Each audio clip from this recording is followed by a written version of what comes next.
Back in the 1980s, New York City was drowning in drugs.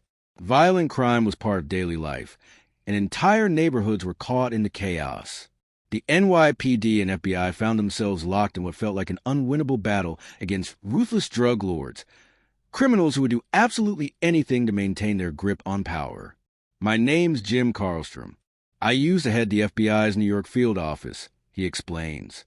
At the time, hundreds of agents and officers were working together, taking serious risks, all to try and bring down the gangs running wild through the city. One of the toughest areas was Southeast Queens, where several gangs were pushing large quantities of cocaine and heroin. Among them was a particularly dangerous group, led by 26-year-old Lorenzo Fat Cat Nichols. He was known for dealing all kinds of narcotics, especially heroin and cocaine. Just 1 kilo of coke could fetch up to $50,000, and Nichols was making millions off the trade.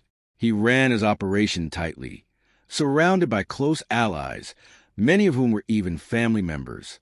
Nichols' headquarters? A corner grocery store on 150th Street in Jamaica, Queens. Detective informants, even undercover officers had tried to break through, but the case against him kept falling short. No matter how many drug deals were suspected, there just wasn't enough evidence to make anything stick. That finally changed in July of 1985. The police launched another undercover operation and got a solid lead, enough to secure a warrant to search the store and the apartment above it. Officers moved in swiftly. As they entered the store, one detective noticed a light coming from a back room. He stepped inside and found 3 men sitting at a table, Nichols among them, his face turned toward the wall. As they attempted to arrest him, Nichols reached beneath the table. Officers quickly discovered 2 loaded handguns hidden under a towel on a nearby chair. "None of that's mine," Nichols insisted. But it didn't matter. During the search, they uncovered heroin, cocaine, several grams of marijuana, and $30,000 in cash. Upstairs in the apartment, they found even more, $150,000 in cash, boxes packed with crack vials, heroin, and additional firearms. Nichols was arrested for possession of weapons and drugs. Despite the serious charges, he was released on $7,000 bail. At the time of his arrest, he was already on probation. Trying to cover his tracks, he told his probation officer, Brian Rooney, that he had simply stopped by the store to grab a sandwich. Detective Mike McGinnis later called Rooney to update him. "We just arrested Nichols in the store with weapons on him," he said. "He made bail, though. I'm guessing he's gone underground." Rooney replied calmly, "Actually, he's right here." Rooney immediately had Nichols taken back into custody, this time for violating the terms of his probation. Since that was a federal offense, there was no bail. Nichols now faced a mandatory 14-year sentence before he could even think about parole. He was in real trouble, and he knew it. 1 week later, McGinnis and Rooney testified against Nichols in court. The judge ruled that Nichols had indeed violated his probation, although he was given a chance to appeal. If that failed, prison time was guaranteed. But Nichols had no intention of letting that happen. 2 months after that hearing, Brian Rooney was giving a colleague a ride home. They were driving through South Jamaica, an area Rooney knew all too well for its danger. What he didn't realize was that someone was following him. A car pulled up beside him. Without warning, shots rang out. Rooney was hit in the arm and back and died at the scene. The killers disappeared without a trace.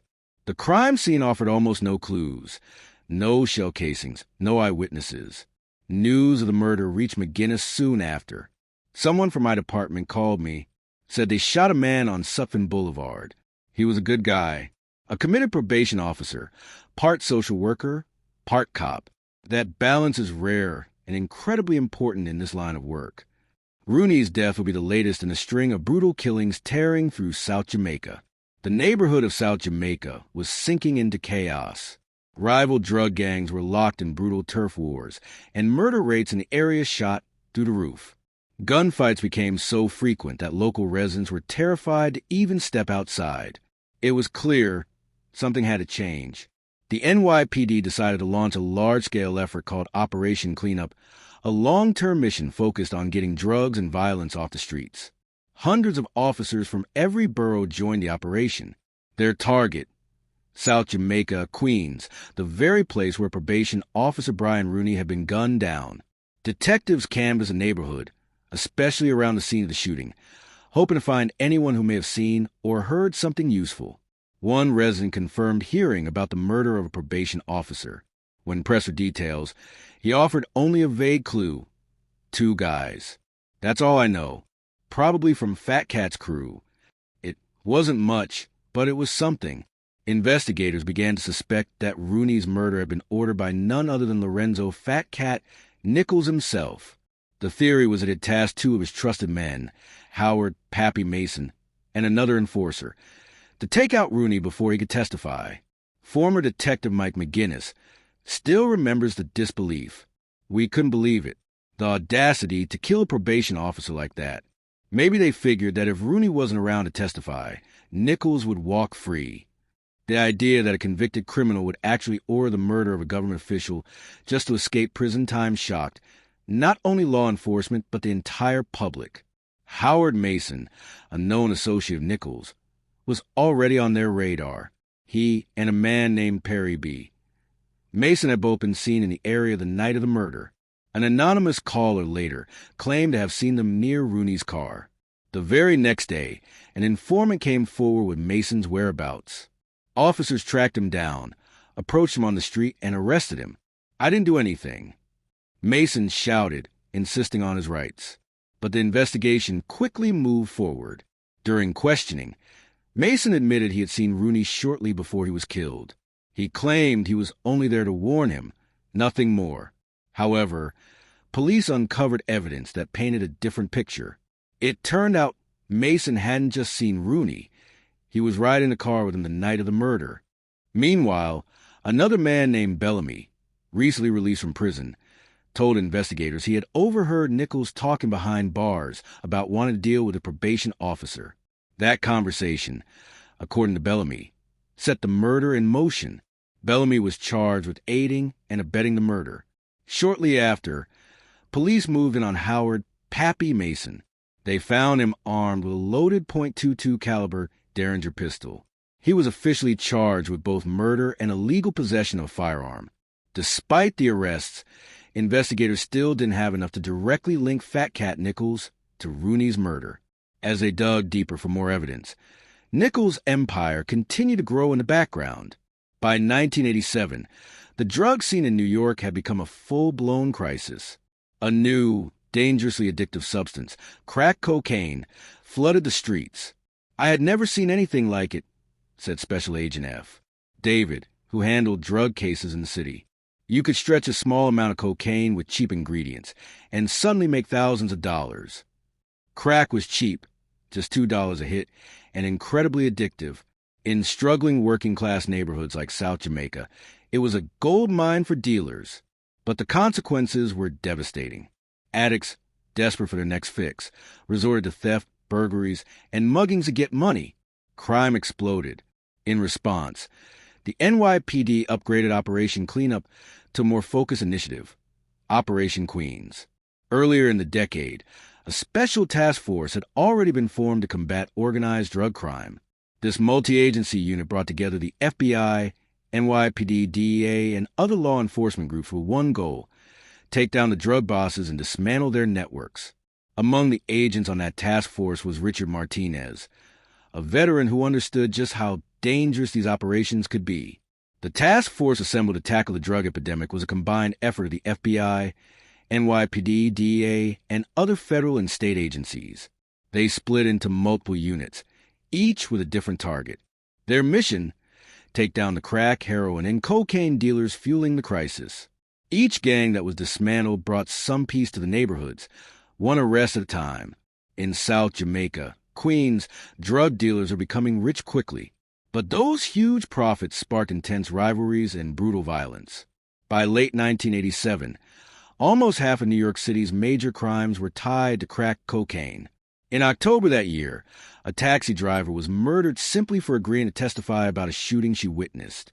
The following month, a man from Guyana reported to police that crack was being openly sold on his street. The very next night, someone hurled a Molotov cocktail through his window. "Call the fire department," "Someone threw a firebomb," he screamed in a panic. Officers from the 103rd Precinct stepped in to protect the man and his family. But the threats didn't stop. A gang member approached him on the street and said coldly, "You've got 2 weeks to get out, or your whole family dies." In 1987, drug gangs controlled the streets with fear. Witnesses were intimidated or killed, but law enforcement wasn't backing down. The NYPD and the Special Task Force pushed forward, determined to dismantle the drug empires running Jamaica, Queens.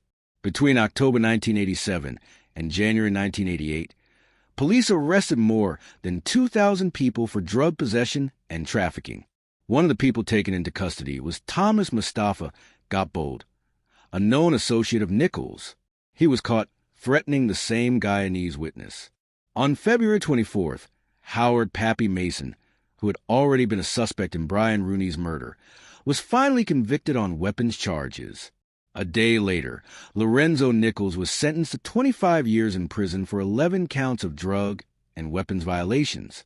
"We felt like we cut the head off the snake," one officer said. "We were confident we'd broken the gang." But the victory was short-lived. Just days after convictions, on February 26, 1988, tragedy struck again. Officer Edward Byrne, a 22-year-old rookie, had been assigned to protect the same Guyanese witness. It was supposed to be a routine overnight watch. Byrne sat in his patrol car near the house when, at around 3 a.m., a car slowly rolled past with 4 men inside. It drove off without incident, or so it seemed. About 20 minutes later, 3 men crept up to the police vehicle. Gunshots shattered the silence. At 3:28 a.m., an urgent radio call went out to all nearby units. When officers arrived on scene, they found the side windows of Byrne's vehicle blown out. Officer Byrne had been shot dead in his seat. Every cop on the force took it personally. The witness Byrne had been protecting told investigators he heard gunfire and then saw several men jump into a light brown car before speeding away. A few hours later, detectives discovered an abandoned brown Oldsmobile Cutlass roughly 2 miles from the scene, but the vehicle offered no usable clues. The murder of Officer Byrne shook the entire city. NYPD and FBI agents responded immediately, placing immense pressure on every known gang in Jamaica, Queens. Their goal: find Byrne's killers, no matter what it took. Everybody down, hands in the air. Hundreds of officers worked in rotating 12-hour shifts. They blanketed the 103rd, 105th, and 113th precincts, launched 200 raids, and interrogated more than 300 suspected drug dealers. They believed Lorenzo Nichols had once again given an order from inside prison. The man who had threatened the Guyanese witness was tied to Nichols' gang. And now, with a police officer dead, Nichols became the primary suspect all over again. The FBI pivoted, placing even more focus on gangs with connections to Nichols, especially one in particular, the Smith Gang. Investigators knew some of its members had ties to Fat Cat's inner circle. Surveillance operations were launched immediately. The agents started wiretapping phones, organizing undercover drug buys, and tailing gang members day and night. If Nichols had ordered Officer Byrne's murder, it would prove to be the worst mistake of his life.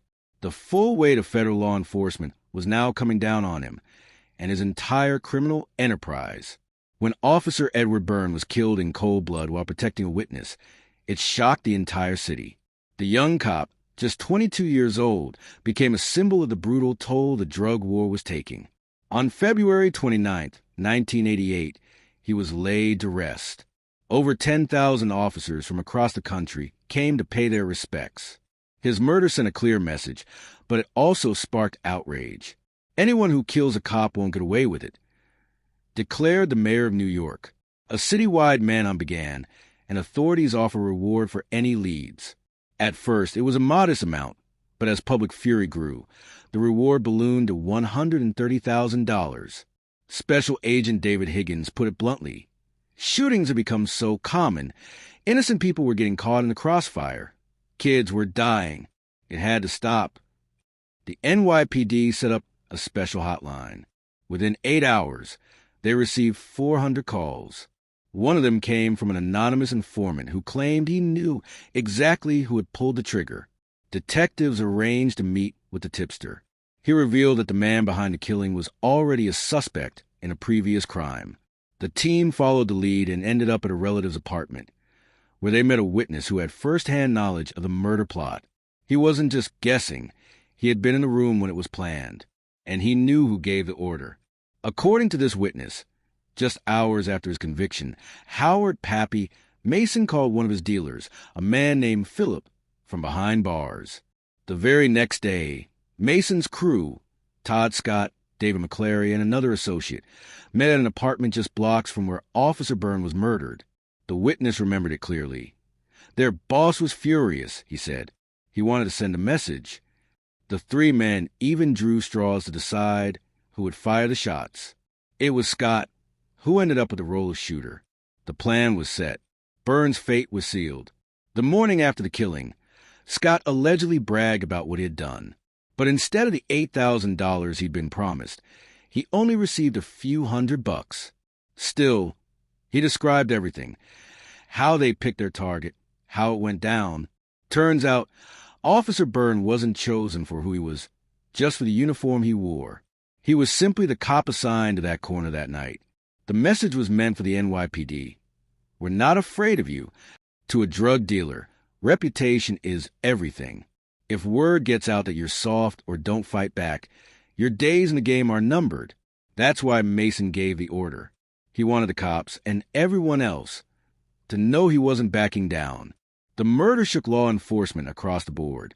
It wasn't about revenge or a personal vendetta. It was about fear and control. Byrne was targeted not for what he did, but for what he represented. But now, finally, police had names. Philip was already behind bars, so investigators set their sights on his crew. Then something unexpected happened. Scott's mother called the police. She wanted to convince her son to turn himself in. Detectives believed he would eventually contact her, so they tapped her phone to monitor all incoming calls. While the story was still front-page news and public pressure on drug dealers intensified, a breakthrough came. A young woman came forward. She had witnessed the murder. She told officers she had been outside when the shots rang out. She saw three men standing around the patrol car. Afraid for her life, she hid until they were gone. Thankfully, they never saw her. When shown a series of photos, she immediately identified Todd Scott as the man who fired through the passenger side window.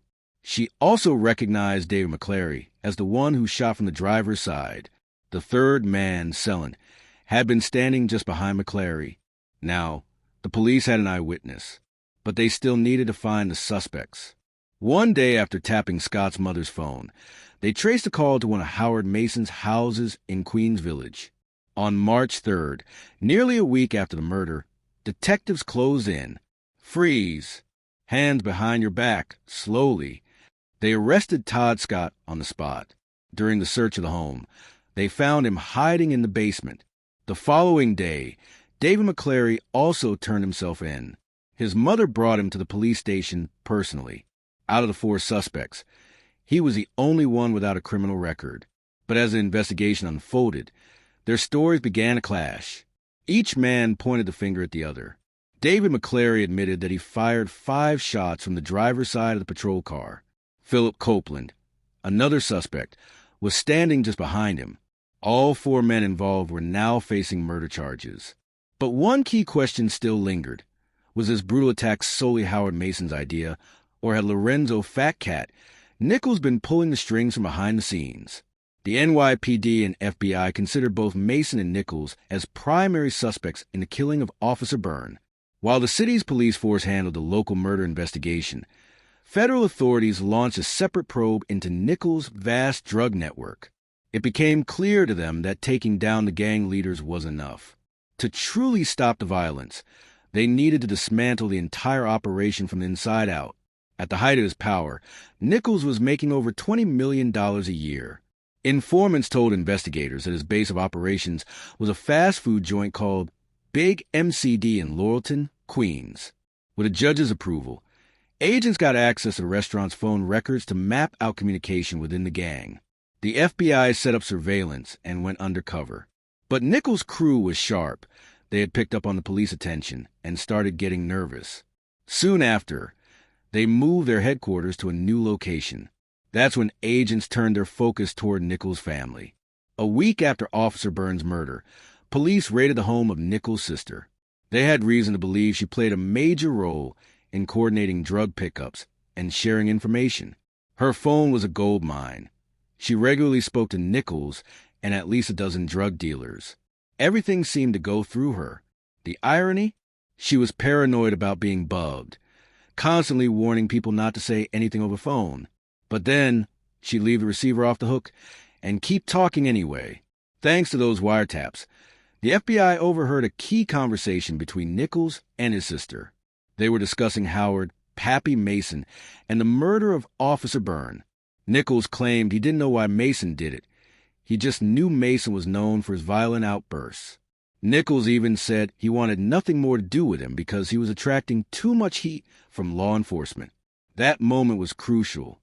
For months, authorities believed Nichols might have ordered a hit on Officer Byrne, but the surveillance tapes suggested it had been Mason acting alone.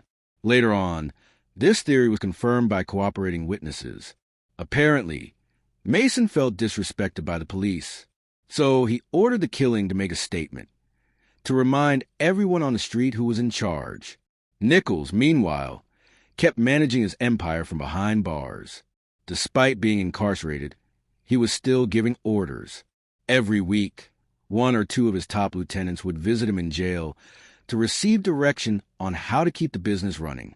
To catch him in the act, agents placed a hidden microphone in the Rikers Island visitor room, hoping to record Nichols' conversations with his crew. Unfortunately, the audio quality was too poor to use. Still, the investigation didn't stop. We knew how they were distributing and producing the drugs, one agent recalled. We started piecing together the entire chain, who talked to who, how much was sold, where it was going, and who stood where in the hierarchy. The intercepted calls helped the agents figure out exactly who to monitor. But tracking drug dealers wasn't easy.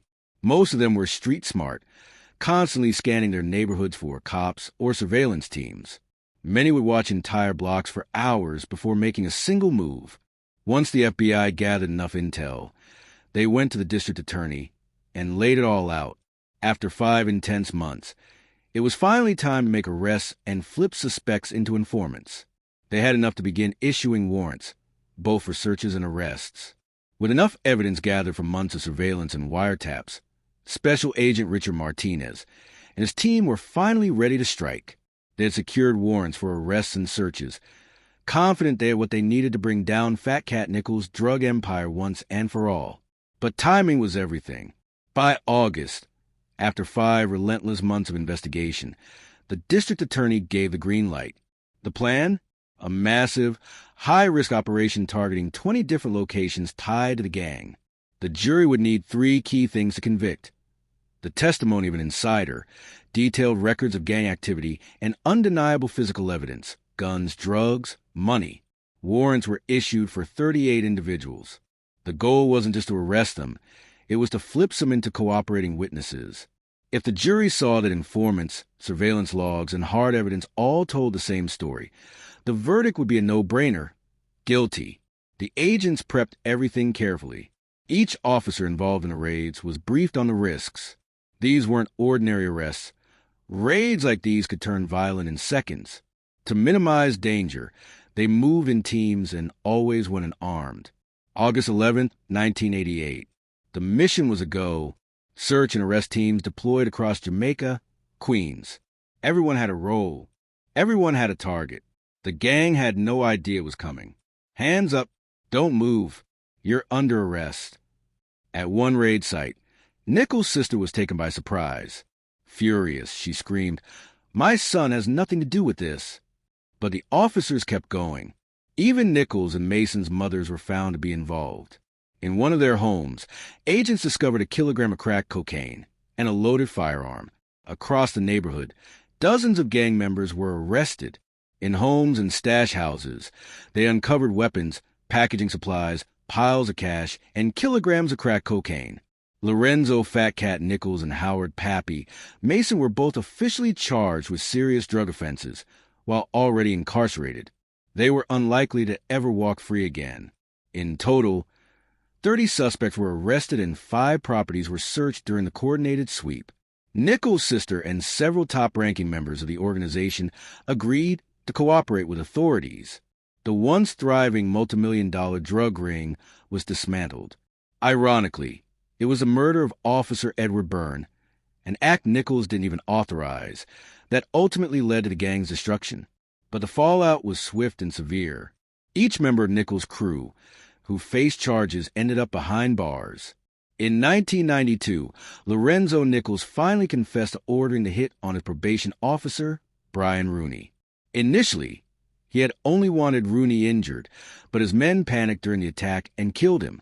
One of the shooters, caught during a separate arrest, admitted to his role and revealed that his brother had been the getaway driver.